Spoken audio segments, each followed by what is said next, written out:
오늘 하나님께서 우리에게 주신 말씀은 사무엘하 3장 1절에서 11절입니다. 하나님의 말씀을 봉독합니다. 사울의 집과 다윗의 집 사이에 전쟁이 오래매 다윗은 점점 강하여 가고 사울의 집은 점점 약하여 가니라. 다윗이 헤브론에서 아들들을 낳았으되 맏아들은 암논이라. 이스라엘 여인 아히노암의 소생이요 둘째는 길르압이라. 갈멜 사람 나발의 아내였던 아비가일의 소생이요 셋째는 압살롬이라.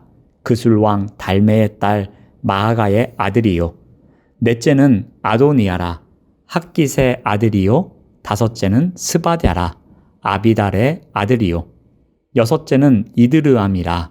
다윗의 아내 에글라의 소생이니 이들은 다윗이 헤브론에서 낳은 자들이더라.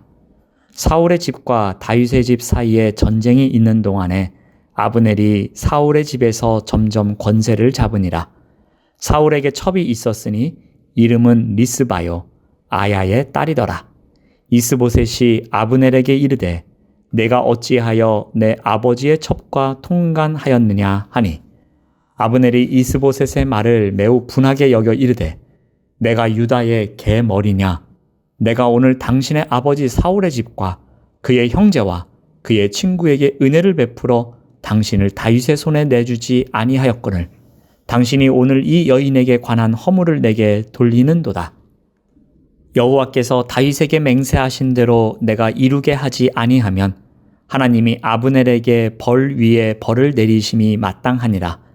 그 맹세는 곧 이 나라를 사울의 집에서 다윗에게 옮겨서 그의 왕위를 단에서 부엘세바까지 이스라엘과 유다에 세우리라 하신 것이니라 하매 이스보셋이 아브넬을 두려워하여 감히 한마디도 대답하지 못하니라. 아멘. 오늘 말씀의 제목은 더 강해지고 더 약해지는 이유입니다. 다윗의 집과 사울의 집은 양립할 수 없었습니다. 그래서 그들 사이에 오랜 전쟁이 있었습니다. 2장 10절에 보면 이스보셋은 40세에 왕이 되었습니다. 그리고 그 후 2년 동안 왕위에 있었다고 기록합니다. 이러한 이스보셋의 통치 기간을 고려해 볼 때 최대 2년 정도의 내전을 겪었던 것으로 보입니다. 그런데 그 결과가 어떻게 되었습니까? 3장 1절 말씀을 봅니다. 사울의 집과 다윗의 집 사이에 전쟁이 오래매 다윗은 점점 강하여 가고 사울의 집은 점점 약하여 가니라. 북쪽 사울의 나라와 남쪽 다윗의 나라 사이에 계속된 전쟁에서 결정적인 승자는 없었습니다.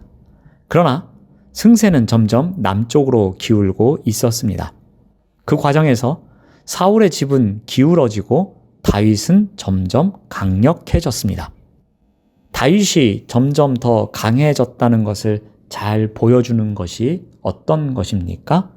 2절에서 5절에 나오는 많은 자녀를 통해서 알 수 있습니다. 마치 사울의 집과 비교라도 하듯이 다윗이 헤브론에서 낳은 아들들을 소개하고 있습니다. 다윗은 헤브론에서 6 아들을 낳았습니다. 그런데 이것은 단순히 어떤 아들들이 있었으며 어떤 특징을 갖는지 알리는 데에만 목적을 두고 있지 않습니다. 이것은 다윗의 집이 번성하고 있다는 실예를 들어주고 있는 것입니다.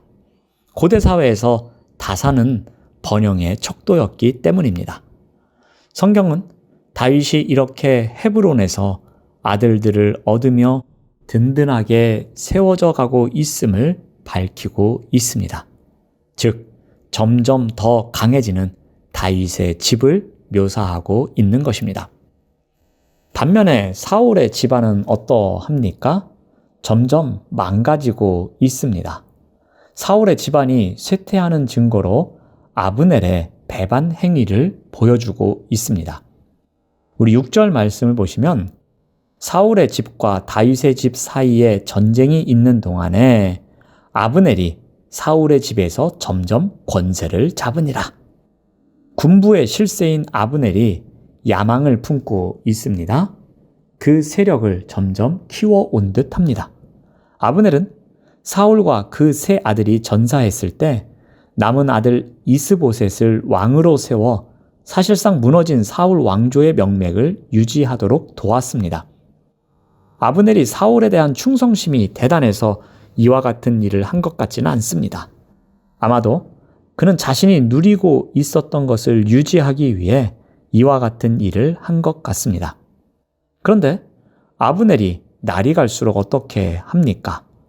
사울의 나라는 점점 약해지고 있는데 군 사령관인 아브넬의 권력은 오히려 더욱 강해지고 있습니다. 사울의 집과 다윗의 집 사이의 전쟁이 오히려 아브넬의 권력을 키워준 것이 되었습니다. 심지어 어떤 일까지 벌어집니까?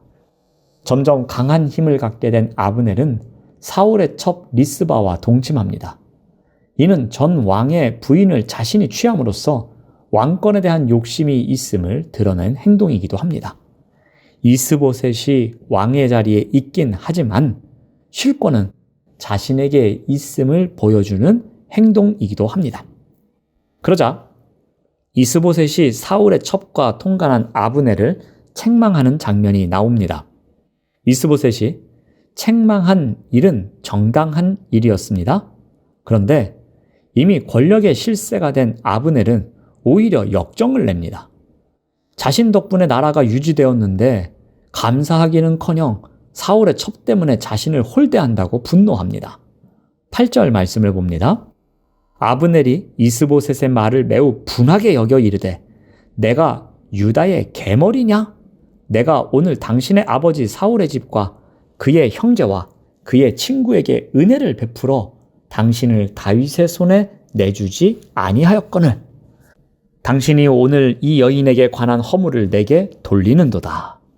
아브넬은 자신의 분노를 나타내면서 내가 유다의 개머리냐라고 말합니다. 이것은 이스보셋의 적국인 유다와 당시 비천한 동물인 개를 결합하여 멸시의 대상을 가리키는 표현입니다. 특히 동물의 신체 중 먹지도 못할 가장 가치 없는 부분인 머리를 언급하고 있습니다. 이를 통해 아브넬은 자신이 이스보셋에게 무시를 당했다며 분노하고 있습니다. 지금까지 충성을 다하며 베푼 도움과 선행을 열거합니다. 이스보셋은 은혜도 모른다고 함부로 말하고 있습니다. 아브넬은 이제 더 심한 말도 합니다.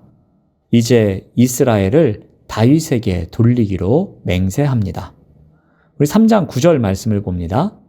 여호와께서 다윗에게 맹세하신 대로 내가 이루게 하지 아니하면 하나님이 아브넬에게 벌 위에 벌을 내리심이 마땅하니라.